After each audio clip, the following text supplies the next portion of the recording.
시청자 여러분 안녕하십니까? 5월 28일 화요일 KBC 뉴스와이드 시작합니다. 광주광역시가 인공지능 중심 도시로 도약하기 위해 국가인공지능 데이터센터 등 인프라를 갖춰나가고 있는데요. 이에 맞춰서 지역에서 4차 산업 인재 양성에 힘쓰는 기관이 있습니다. 바로 스마트 인재 개발원입니다. 오늘 차준섭 스마트 인재개발원 이사장과 함께 인공지능 인재 양성 전략에 대해서 이야기 나누는 시간 갖도록 하겠습니다. 이사장님 안녕하십니까? 네, 안녕하세요. 네, 우선 이제 스마트 인재개발원 우리 지역민분들 또 시청자분들이 들으시기에 아직은 좀 생소할 수 있는 기관인 것 같습니다. 도대체 어떤 역할을 하는 기관일까 너무나도 궁금해하실 텐데 이 기관에 대해서 좀 소개를 해주시죠. 네, 이름에서 보시다시피 스마트한 4차 산업 분야의 신기술 분야만을 저희가 교육을 하고 있는 기관이고, 특히 팀워크나 파트너십이 있는 공유 공감형 인재를 양성하는 기관입니다. 공유 공감형 인재를 양성한다라고 하는 표현이 좀 와닿습니다. 자, 직업교육 같은 것들 또 이렇게 여러 국비 교육 기관들이 있습니다. 기존에도 있어 왔죠. 4차 산업혁명, 스마트 이런 것과 스마트 산업 이런 것과 상관없이요. 자, 그런데도 불구하고 기존에 있던 그런 국비 교육 기관들과 다르게 스마트 인재 개발원이 갖추고 있는 독창성, 좀 비전 어떤 것들이 있을까요? 저희 개발원은 AI, 인공지능, 빅데이터, 클라우드, IoT와 같은 4차 산업 신기술 분야만을 저희가 강의를 하고 있고요.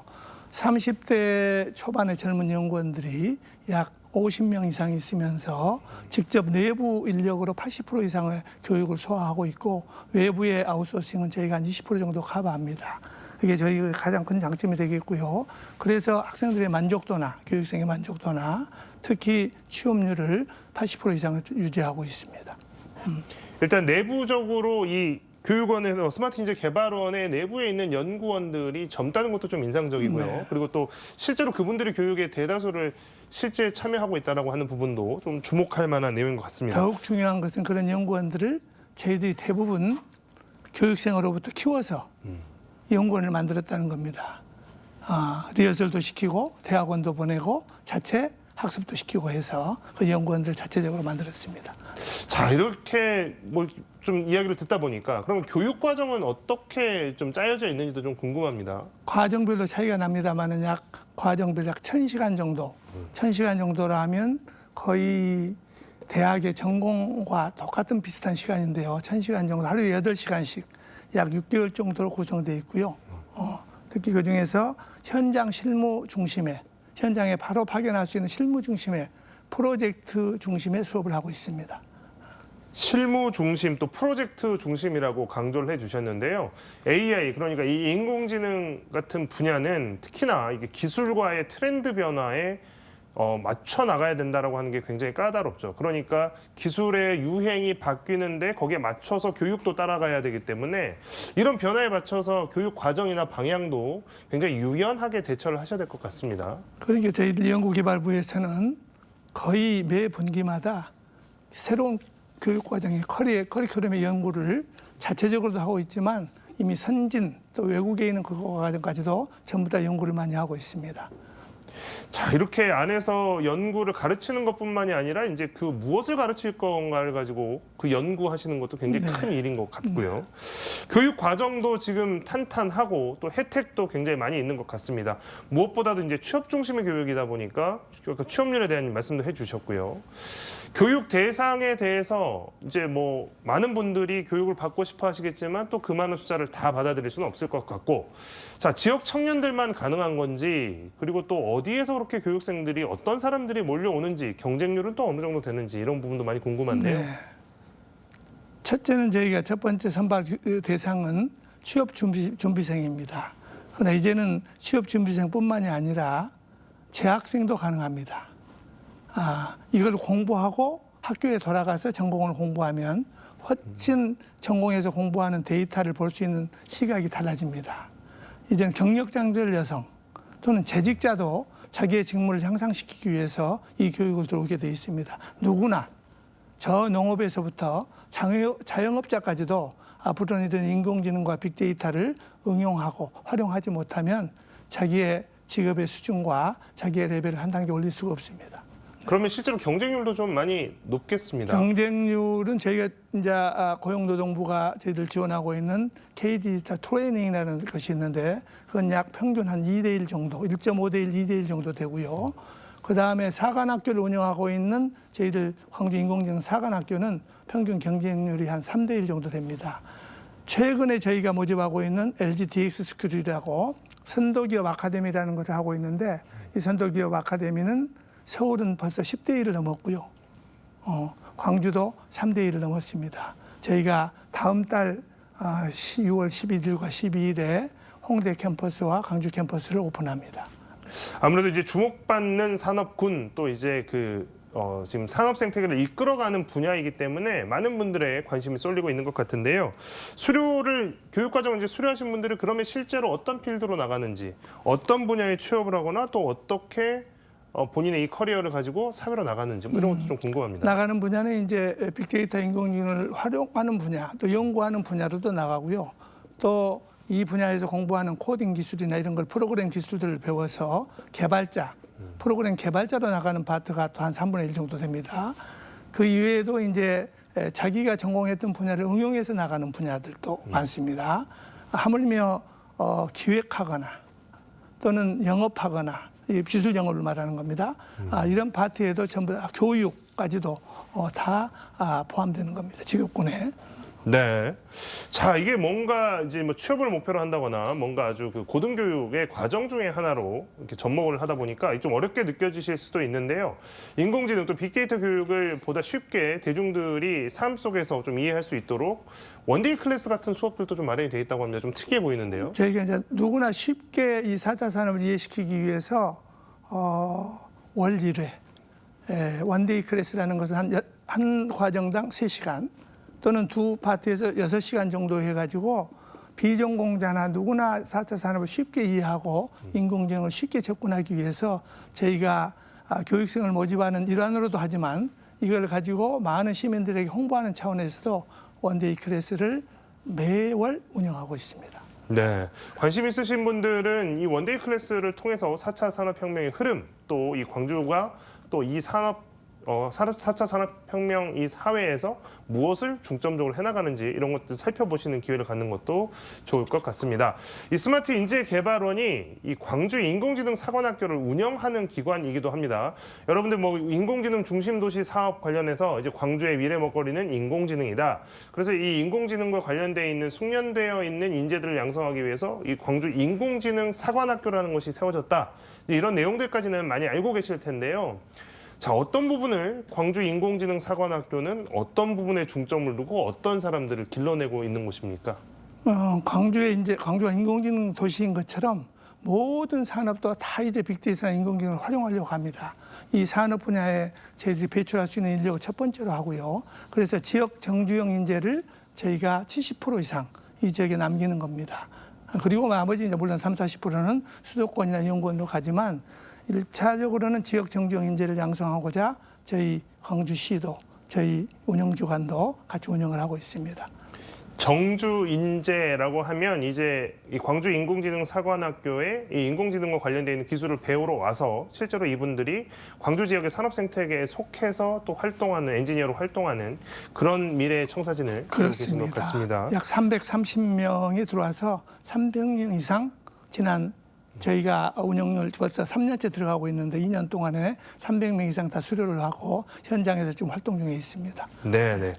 자, 스마트 인재 개발원이 설립이 된 지 지금 8년이 됐습니다. 10년이 조금 안 됐는데요. 그동안 지역 청년들을 양성해 오면서 어느 정도의 좀 실적이라고 할까요? 그래서 스마트 인재 개발원이 8년 동안 운영이 되면서 이런 역할들을 해왔다라고 하신다면 저희가 내세우고 싶은 것은 연간 아까 말씀드렸다시피 1,500명 정도를 저희가 배출하고 있고요.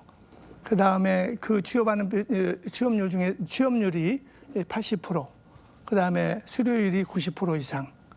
그래서 저희가 우수기관으로도 지정이 됐지만 전국에 5개밖에 뽑지 않는 베스트 훈련기관 BHA라고 합니다. 그 기관에 저희들이 속해 있습니다. 네. 자, 또 이런 부분은 그럼에도 불구하고 조금 뭐 지원이 더 있으면 좋겠다라든가 아니면 우리 자체적으로 이런 부분 좀 더 보완한다면 더 좋은 훈련기관이 될 수 있겠다 이런 생각도 하셨을 것 같습니다. 네, 이제는 이제 광주를 거점으로 시작을 했지만 아까 말씀 광주도 순천 또는 목포에도 저희들 캠퍼스나 센터들이 있고요. 서초와 서울의 홍대 캠퍼스도 저희들이 운영을 하고 있습니다. 네. 이제 뭐 광주에서 시작은 했지만 뭐 이게 지역의 구분 없이 이러한 산업 생태계에 들어갈 수 있는 인재들을 양성하는 것을 전국적으로 확대하고 있고 확산되고 있다라고 하는 것이 중요한 포인트인 것 같은데요. 자, 전문 교육기관인 만큼 교육생들의 사회 진출의 성과도 좀 줘야 될 것 같긴 합니다. 취업률 아까 말씀해 주셨는데요. 취업률이 아무래도 좀 가장 신경이 쓰이시는 부분일 것 같습니다. 뭐 어떤 노력들 하고 계십니까? 저희들한테 온 교육생들의 상당수가 성공 취업을 위해서 또 저희 자존감 있는 직업을 위해서 찾아온 사람인 것만큼 취업률의 역량과 취업 역량 강화 프로그램을 저희들이 뭐 자소서 이력서는 물론이고 포트폴리오 또 특강 등을 통해서 취업의 의지를 고취시키는 활동을 계속 입교하지마다 시작을 합니다.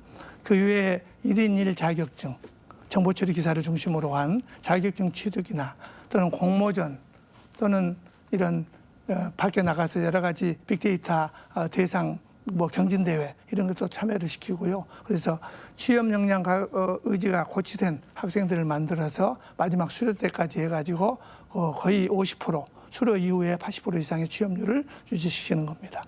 아까 이제 이사장님 말씀 중에 좀 인상 깊었던 게 이제 수료율이 굉장히 높다라고 하는 네. 것. 그러니까 이 교육 과정을 그러니까 뭔가 이렇게 그냥 다니는 것이 아니라 정말 의지를 갖고 다니시는 분들이 많다라고 하는 걸 좀 느끼게 되는데요.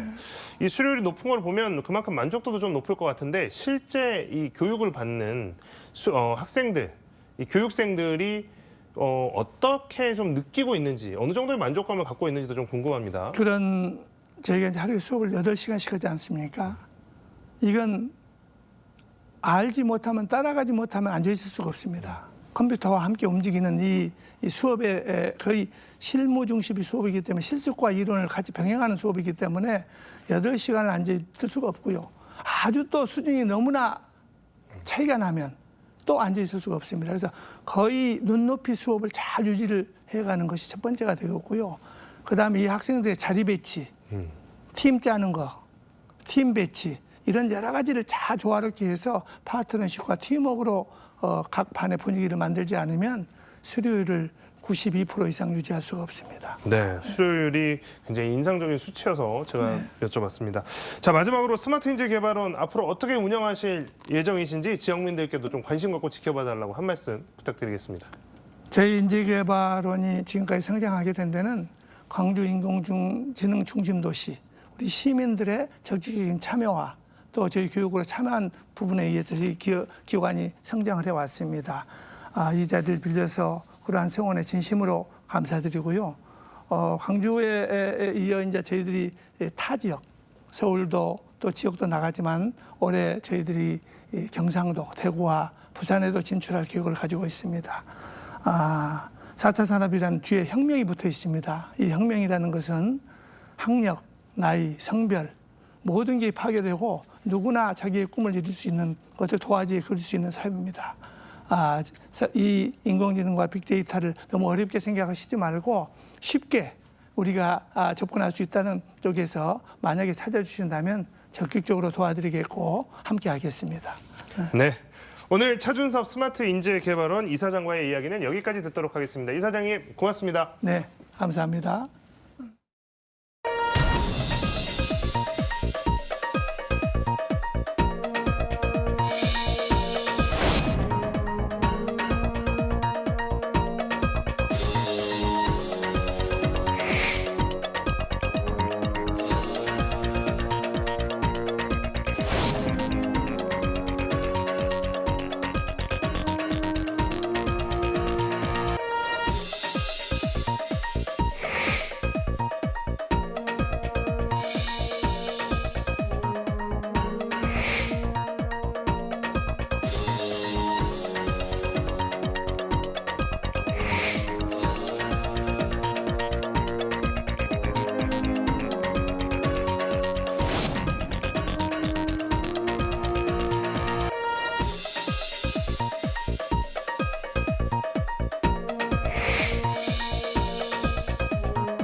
코로나19 확산 이후에 지방공항 이용객이 급격히 줄어들면서 지자체마다 이용객 확보에 고심하고 있는데요. 전라남도 역시 최근 회복세를 보이는 무안국제공항 활성화를 위해서 정기 노선 유치에 나섰습니다.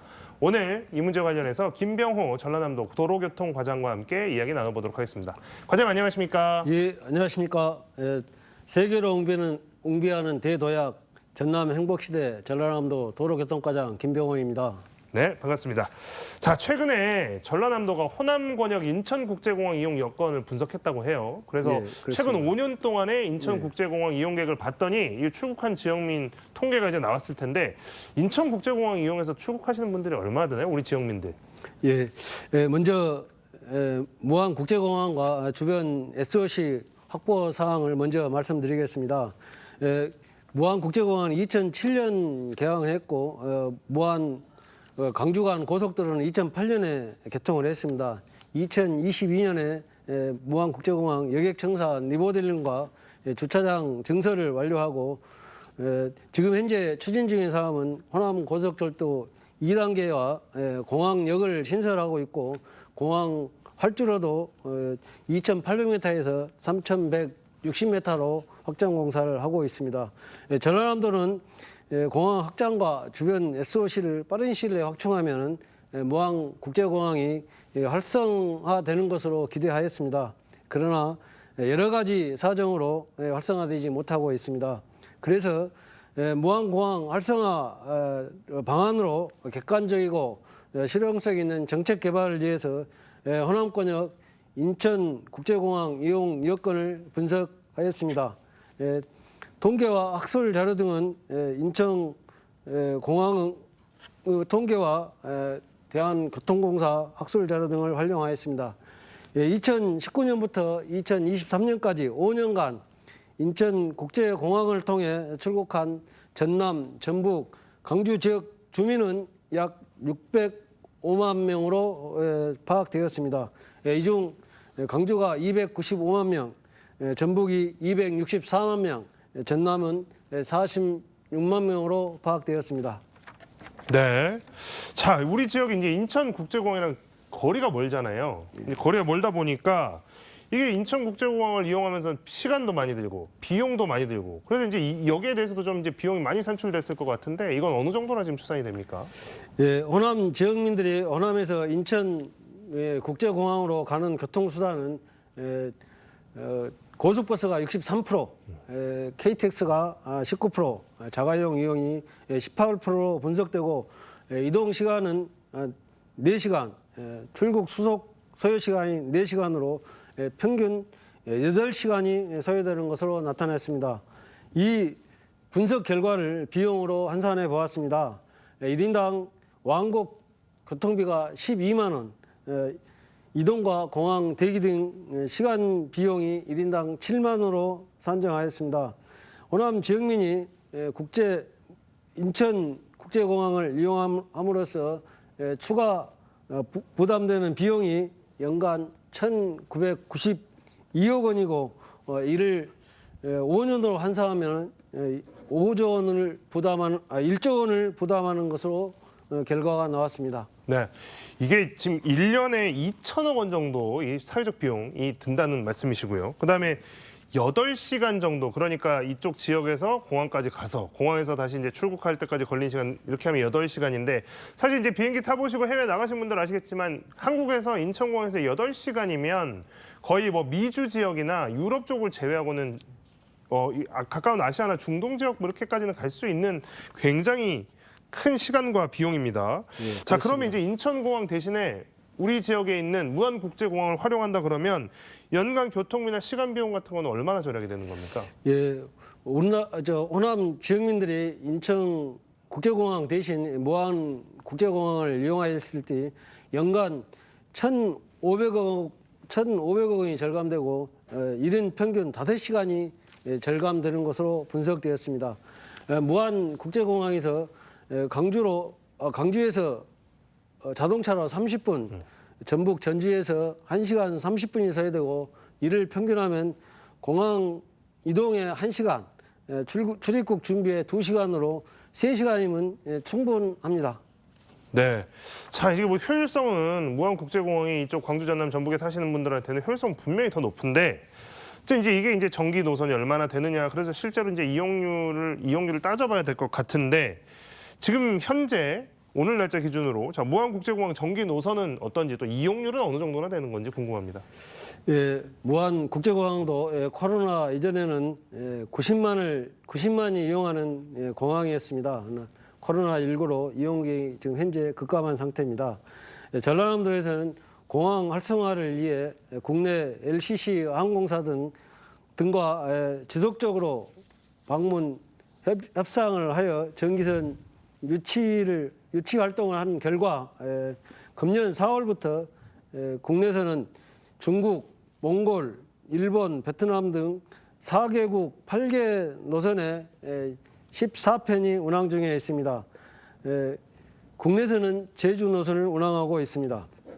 이 중 전기 노선으로 국제선은 3개 항공사에서 중국 장가계와 연길, 몽골 울란바토르를 운항하고 평균 이용률은 76%입니다.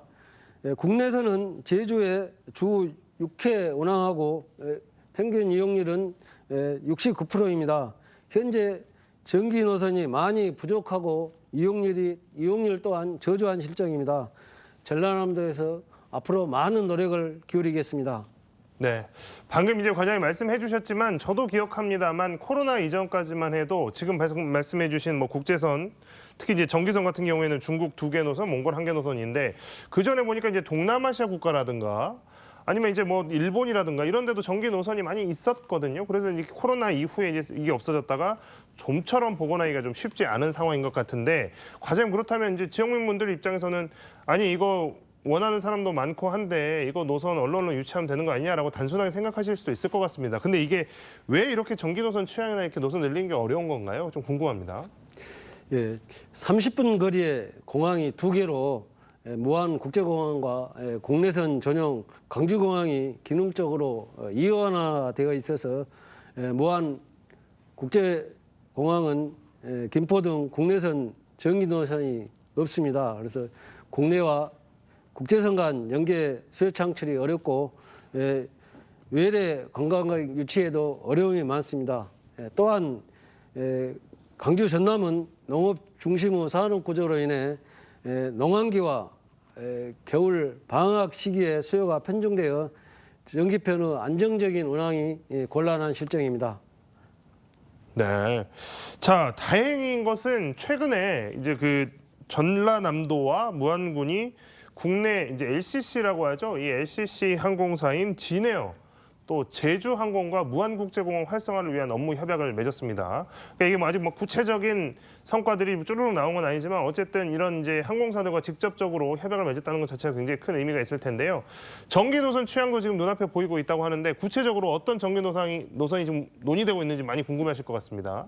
예, 지난 3월 25일 국내 LCC 항공사인 제주항공, 진에어와 전라남도 무안군이 무안국제공항 활성화 전기 노선 업무 협약을 통해 제주항공이 4월부터 제주 주 4회, 중국 장가계 주 4회, 연길 주 2회, 일본 사가에 주 3회를 진해에서는 5월 초부터 제주 주 2회, 몽골 울란바토르 주 2회를 운항할 계획이었습니다. 그런데 현재 제주항공은 4월부터 제주 노선을 주 5회, 중국 장가계 노선은 주 4회, 연길 노선은 주 2회를 운항 중이며 일본 사가 노선은 현재 공항 사정으로 운항하지 못하고 있습니다. 진에어도 5월부터 제주 노선은 주 2회, 몽골 울란바토르 노선은 주 2회 운항하고 있습니다. 네. 자, 이번 업무 협약 같은 경우에는 전라남도가 항공사 지원에 적극적으로 나서면서 이제 성사가 된 거죠. 아무래도 이제 지자체에서 도에서 이제 지원들을 이렇게 하고 항공사들 적극적으로 이제 불러들이는 노력들 계속 하고 계신 것 같은데요. 어떤 노력들, 어떤 지원들 하고 계십니까? 예, 전라남도 김영록 지사님께서 무안 국제공항 전기선 유치를 위해 항공사에 대한 다각적이고 통큰 지원책 마련 등 모든 행정력을 집중하라는 지시를 하였고 항공사 방문 협의 시 항공사에서 재정 지원 방식을 재정 손실을 보전보다는 운항 장려금 지원으로 요청하여 지사님의 통큰 결정으로 성사되었습니다. 추가적으로 이용객이 원활한 탑승 수색을 위해 수기 발권 중인 일부 항공사의 발권 시스템 구축 비용을 지원하여 이용객 편의 개선을 해 나갈 계획입니다. 네. 지금 이제 과장님 말씀 들어보니까 도에서도 이제 이런저런 지원책도 많이 내놓고 있고 실제로 항공사들과의 업무 협약도 있고 실제로 노선도 늘어났고요. 이건 잘 알겠는데 아무래도 근데 지역민분들 입장에서 보면 눈에 띄거나 조금 더 익숙하거나 인기 있는 노선들이 더 많아지면 좋겠다라고 당연히 생각하실 것 같거든요. 그래서 추가적으로 좀 정기 노선이 확대될 수 있는 가능성이나 계획들이 좀 있는지도 궁금합니다. 예. 현재 추가 전기 노선 확대를 위해서 국내 국외 항공사와 지속적으로 협의 중에 있습니다. 현재 가시화된 노선은 라오스 국영 항공사인 라오 항공과 2개 노선 BNTN 루앙프로망 노선을 협의 중에 있습니다. 그 이외에 로얄 에어 필리핀 항공사와 마닐라 노선을 일본 스타프레어 항공사와 기타 기수 노선을 협의 중에 있습니다. 또한 국내 LCC 항공사에서도 동절기 시즌에 전기선 운항을 계획하고 있음을 말씀드리겠습니다. 네. 뭐 지금 뭐 말씀대로라면 한 3-4개 정도 지금 노선이 더 지금 이제 논의가 지금 되고 있고 그다음에 이제 시즌에 맞춰서 또 추가적으로 활성화될 수 있는 노선들도 보이는 것 같습니다. 뭐 첫술에 배부를 수는 없지만 이 하나씩 노선들이 늘어나고 또 이용하신 분도 많아졌으면 하는 바람입니다. 자, 무안국제공항과 관련해서 아까 초반에 말씀해 주셨는데 인프라 이야기도 좀 했었죠. 무안국제공항 활성화를 촉진할 인프라가 확충되고 있습니다. KTX 2단계로 이제 KTX역이 전국에서 최초로 공항역이 생기는 거고 그다음에 활주로가 또 연장이 됩니다. 이거 활주로가 연장이 되면 더 멀리까지 가 더 큰 비행기가 뜰 수 있다는 거겠죠. 이 인프라 확충 상황이 어떤지 좀 말씀해 주시죠. 예, 무안국제공항 경쟁력 강화를 위한 핵심 사업인 호남 고속철도 2단계 사업이 완공되면 전국에서 유일하게 공항에 KTX와 SRT 등 열차가 정차하는 공항이 됩니다. 2022년 착공하여 문제없이 진행 중이며 공항 활주로도 2,800m에서 3,100m로 연장하는 무안국제공항 활주로 연장 사업 또한 완공되면은 미주, 유럽 등 중장거리 노선이 운항이 가능하게 됩니다. 2023년 1월 착공해서 보상 등을 완료하고 현재 활주로 공사 중이며 두 공사 모두 2025년 준공 계획으로 정상 추진하고 있습니다. 호남 고속철도 2단계 사업이 완공되면은 충청권까지 이용이 편리하게 가능하고요. 활주로 연장 사업이 완료되면은 미주 등 중장거리 노선이 운항 가능하여 무안 국제공항이 서남권 관문 거점 공항으로 도약할 것으로 기대하고 있습니다. 네. 자, 인프라 구축 작업 차질 없이 진행이 돼서 더 많은 관광 이용객들이 몰려오고 더 많은 노선도 생겼으면 하는 바람입니다. 오늘 이야기는 여기까지 나누겠습니다. 과장님 출연해 주셔서 감사합니다. 예, 고맙습니다.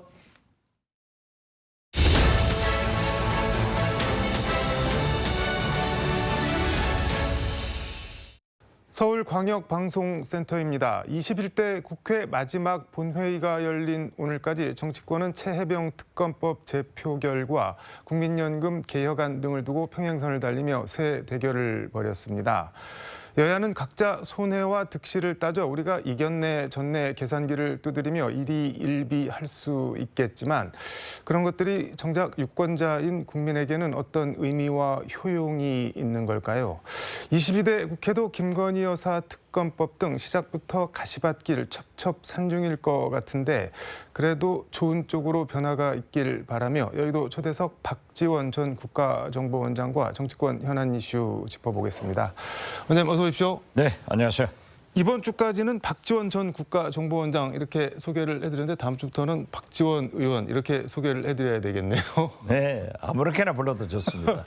국회 이제 5번째 등원이신데 뭐 여러 번 들어가 보셨긴 해도 그래도 소회가 좀 있으실 것 같긴 한데. 이번에는 좀 더 남다른 것 같아요. 지금 윤석열 정권 집권 3년 만에 네. 이렇게 총체적으로 나라가 절단내고 있고 정의를 강조하는 대통령께서 최상병 특검이나 김건희 특검 네. 이런 처리 과정을 보면은 분노할 수밖에 없잖아요. 네. 그리고 우리 국민들은 지난 총선에서 192석의 네. 절대 다수를 야권한테 주었기 때문에 야무지게 해야겠다. 그리고 민생 문제도 네. 특히 저로서는 해남한도 진도, 농어촌 문제에 대해서도 네.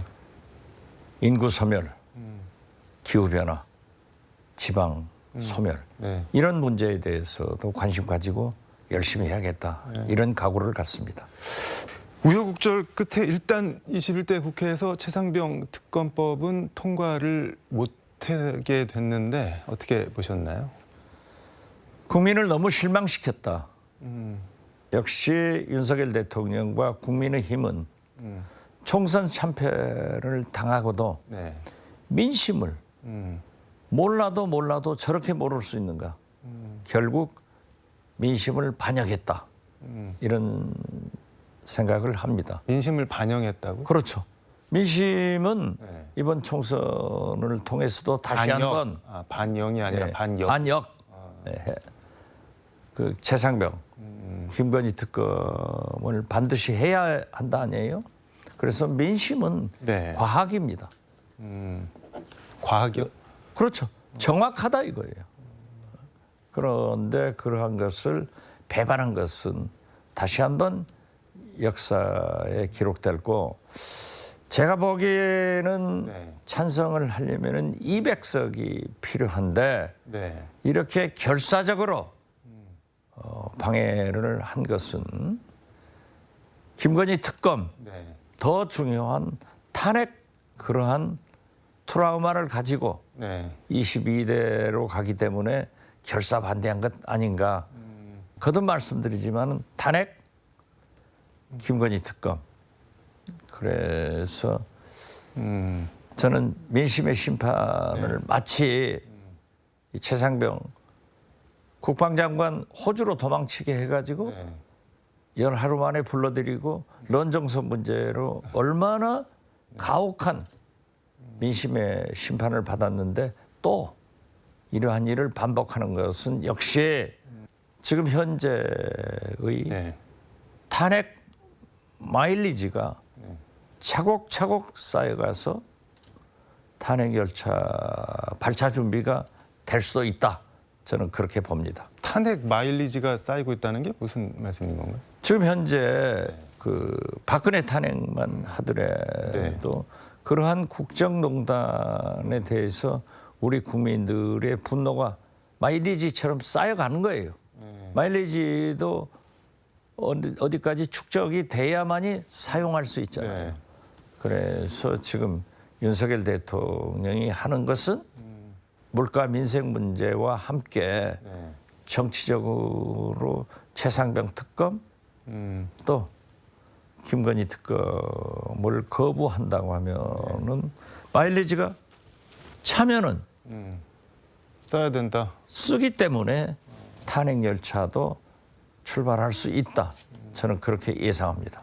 오늘 그럼 뭐 최병 특검 부검은 22대 국회에서 뭐 김건희 여사 특검법이나 혹시 있을지 모를 탄핵 부결을 위한 뭐 예행 연습, 세게 예행 연습했다 뭐 그런 말씀인 건가요? 그렇죠. 그렇지만은 지금 네. 22대 국회는 범야권이 네. 192석이에요. 그러니까 뭐 저도 국회에 들어가지만은 이 박찬대 민주당 원내대표 등이 네. 정치를 살려서 여당 의원들과 부단히 네. 대화를 해서 정의로운 네. 여당 의원들이 마치 박근혜 탄핵 때 62명이 넘어와서 가결되듯 그러한 성과물을 만들어내야 된다. 이런 숙제도 우리한테 줬지만은 거기에 대한 네. 강력한 연습을 했다. 저는 그렇게 봅니다. 근데 요즘 저는 눈에 띄는 게 이제 국민의힘에서 얼마 전부터 대통령 경로가 뭐가 문제냐, 대통령이 경로할 수도 있는 거지, 이제 뭐 이렇게 얘기들을 하는데, 근데 이제 특검을 해야 된다고 하는 쪽 뭐 논리나 명분은 대통령이 경로한 이후에 모든 게 다 달라지고 뒤집어진 거 아니냐. 그래서 그 경로가 뭐 직권남용이나 외압으로 이어진 건지, 대통령까지 수사 대상인데 경로한 게 무슨 문제냐라고 나오면은 이걸 어떻게 이해를 해야 될까요? 우선 네. 대통령도 경로할 수 있어요. 네. 그러나 대통령의 경로는 경로할 만한 가치가 있는 것에 경로를 해야 돼요. 네. 지금 우리 부모들이 어떻게 안심하고 군대 보낼 수 있어요? 저렇게 열처리하다 네. 저렇게 사망사고가 나면 어떻게 보내겠어요? 여기에 네. 윤석열 대통령이 경로해야 맞는 거예요. 네. 경로는 그런 때 하는 거예요. 그런데 최상병 문제에 경로를 했다. 네. 오늘 아침 동아일보에 네. 사설 제목을 보니까 재밌어요. 경로한 거 네. 호들갑던 게 문제다. 호들갑이요? 예. 누가 대통령? 이제 대통령실에서? 해병대 사령관 등 이러한 것이 문제다 네. 했는데 경로를 해서 네. 직권남용이 됐지 않냐. 이것이 네. 바로 원인을 제공했기 때문에 지금 이러한 것을 철저히 특검으로 밝히자 하는 것이 국민과 야권의 요구라 하면은 네. 대통령실에서는 네. 경로를 없애려고 하는 그런 기도로 부결을 나서지 않느냐. 그래서 거듭 말씀드리지만은 네. 그 사설대로 네. 대통령의 경로를 가지고 호들갑던 그러한 문제가 곧 직무유기이고 대통령의 호들갑은 떨 때 떨어야지 아무 곳에나 떠는 게 아니다. 이번 네. 훈련병 사망 사건에 순직 사건에 오히려 대통령이 경로했다고 하면은 국민이 박수칠 경로다. 저는 그렇게 지적합니다. 근데 사망한 거에 대해서도 경로를 했고 그거에 대해서 사단장까지 수사를 한다고 하니까 그거에 대해서도 경로를 했고 지금 뭐 그렇게 주장하고 있는 거 아닌가요? 그건 사실이 아니잖아요. 왜냐하면 네. 그 진술들이 그렇게 안 나오고 지금 해병대 사령관도 그렇게 진술을 하는데 여러 사람들이 들었다는 거 아니에요. 처음에는 그것도 부인했잖아요. 그리고 더 중요한 것은 박정훈 대령이 만약에 대통령실에서 네. 국방부에서 이런 일을 하면은 큰 문제가 생긴다. 법적 책임이 올 수밖에 없다 하는 것을 한 페이지짜리 네. 보고서를 그때 냈다는 거 아니에요. 이런 것들이 밝혀지고 있기 때문에 진짜 대통령의 경로가 무언지 어떤 호들갑으로 나왔는지 어떤 직권남용으로 나왔는지 특검에서 네. 투명하게 밝혀내자. 이것이 민주당과 야권 192석의 의원들의 주장입니다. 알겠습니다. 유승민 전 의원이 지난주 여기 저희 민방대담 와서 조국 수사하는 것처럼 시원하게 수사 못하시냐 윤석열 대통령한테 이렇게 얘기를 했는데 김건희 여사 수사에 대해서 김건희 여사 특검은 이거는 22대 국회에서 될까요? 어떻게 보세요? 그러니까 네. 법은 만인 앞에 평등하다고 하면서 왜 공권력을 선택적으로 적용하느냐 이게 문제 아니에요. 조국, 네. 정경심 등 일가족에게는 그렇게 엄격하게 적용을 하면서도 왜 김건희 여사는 여러 가지가 있는데 네. 적용하지 않느냐. 유승민 전 의원이 지적한 것은 100번 옳은 말씀이다. 저는 그렇게 평가합니다. 조국 일가 수사한 것처럼 김건희 여사도 똑같은 기준으로 해야 돼요. 그렇게 해야죠. 하다못해 박지원이 수사하듯 좀 해보라고 그러세요. 원장님 수사듯은 어떻게 하는 거예요? 아니 저도 경찰 검찰에 가서 다 주사받고 저도 지금도 출국 금지돼 있다니까요. 지금도요. 그렇기 때문에 네. 뭐 돈도 없고 외국 안 나가서 좋은데 제가 필요하면 가야 되는데 그 치사하게 출국 금지 됐으니까 내가 허가받고 나가고 이것도 싫어요. 국민의힘 전당대회 얘기 해보겠습니다. 그러니까 네. 김건희 여사도 출국 금지해야죠. 디얼백, 양평 고속도로, 네. 도이치모터스 주가 조작 이런 게 했으면은 왜 박지원만? 아니, 영부인이 도주 우려가 있는 거는 뭐 제가 도주 우려에 있습니까? 제가 검찰에 불러서 한 번이나 안 간 적 있어요? 재판에 안 나간 적 있어요? 다 가요.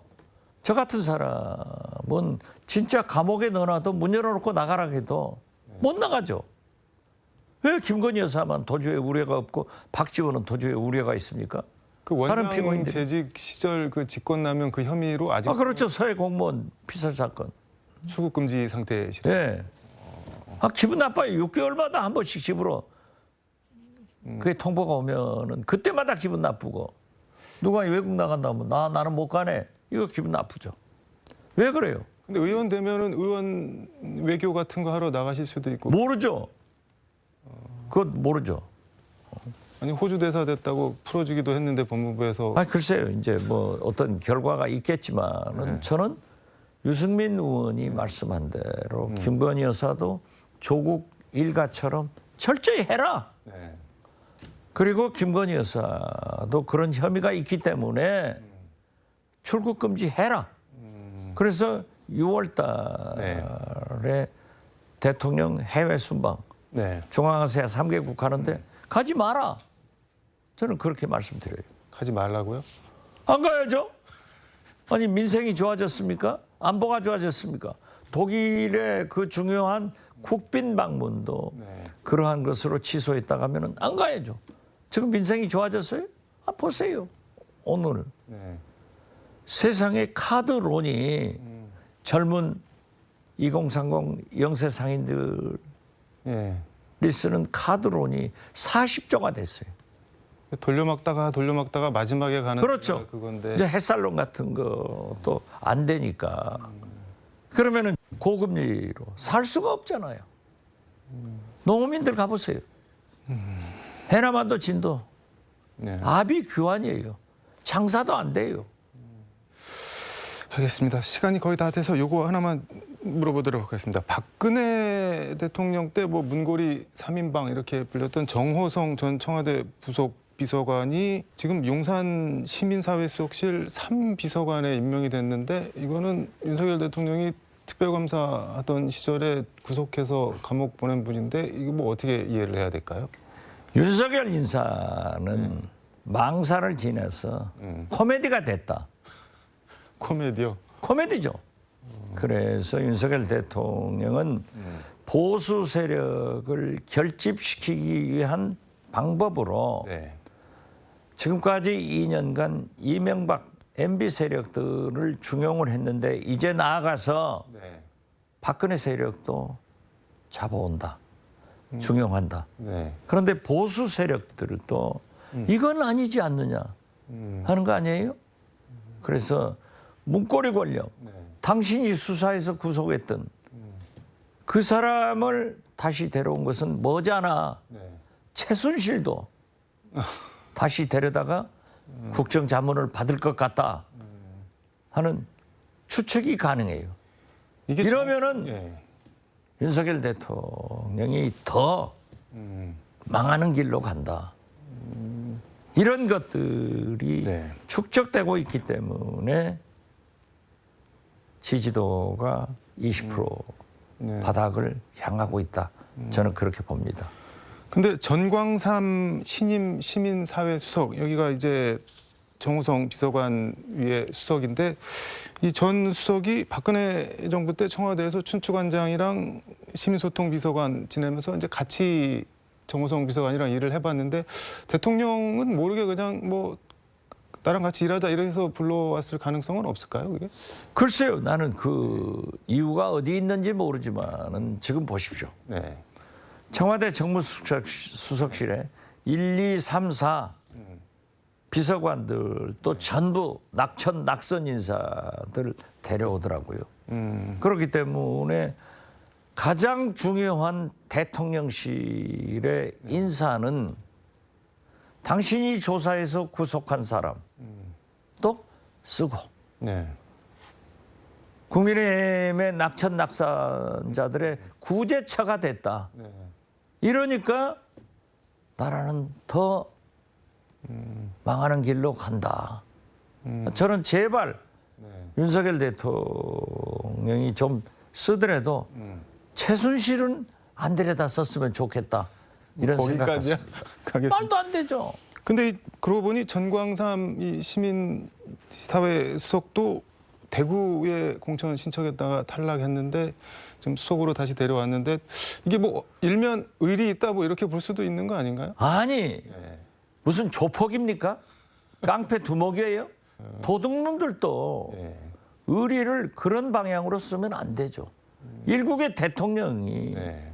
그렇게 하기 때문에 우리 국민들은 윤석열 대통령한테 네. 멀어져 가는 거예요. 자기 부인은 네. 지키고 국민은 버리면은 이게 되겠습니까? 사람한테 충성하지 않는다고 한 네. 검찰총장 때의 그 말씀을 대통령이 됐으면 5천만 국민한테 충성해야지. 자기 부인 김건희 여사한테 충성하고 실패한 박근혜 문고리 권력들 그 세력들한테 충성하고 MB 세력대 충성하면은 네. 국민이 대통령을 어떻게 생각하겠느냐. 저는 그것을 되묻고 싶어요. 근데 정호성 이 비서관은 박근혜 전 대통령 때도 박 전 대통령 지시 받아서 그 청와대 문건 최순실 씨한테 전달해서 이른바 그 국정농단 그 네 글자가 만들어지게 된 그 고리 권력인데 말 그대로. 뭐 문고리 권력 3인방이 특히 거기가 최순실하고 연락했잖아요. 그러니까 나는 꼭 최순실을 불러오려고 하는 것 아닌가. 정지 작업하고 있는가. 이렇게 도저히 상상할 수 없는 일들이 대통령실에서 벌어지고 있다. 저는 그렇게 봅니다. 근데 정호성 이 비서관이 그 영부인이 없는 박근혜 정부 청와대에서 그 부속 비서관을 지냈는데 이게 김건희 여사 관리나 대응 위해서 데려온 게 아니냐 뭐 이런 생각도 언뜻 드는데. 별 얘기가 네. 다 나오지만 이제 두고 봐야죠. 아니 그러니까 네. 거듭 말씀드리자면 네. 김건희 대통령, 윤석열 영부남 이런 얘기가 심심치 않게 나온다. 이런 말씀을 드리는 거예요. 근데 개인적으로 저는 정말 뭐 전광삼 수석이 데려왔다고 하더라도 이거를 대통령한테 사전에 뭐 보거나 제가 같은 거 없이 데려왔을 것 같지는 않다는. 아 그렇죠. 대통령도 모르게 비서관을 쓸 수는 없죠. 거기다가 박근혜 정부 뭐 문고리 인사로 지목된 사람. 아니 세상 5천만 국민이 이건 아니다. 그래서는 안 된다는 생각을 가지고 있지만은 국민을 아랑곳하지 않고 해버리는 것이 문제 아닙니까?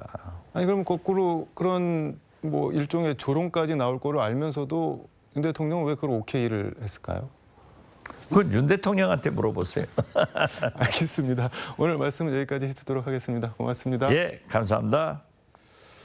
지금까지 서울광역방송센터에서 박지원 전 국정원장과 함께 전해드렸습니다. 5월 28일 KBC 뉴스와이드 오늘 순서는 여기까지입니다. 저는 내일 다시 찾아뵙겠습니다. 시청해주신 여러분 고맙습니다.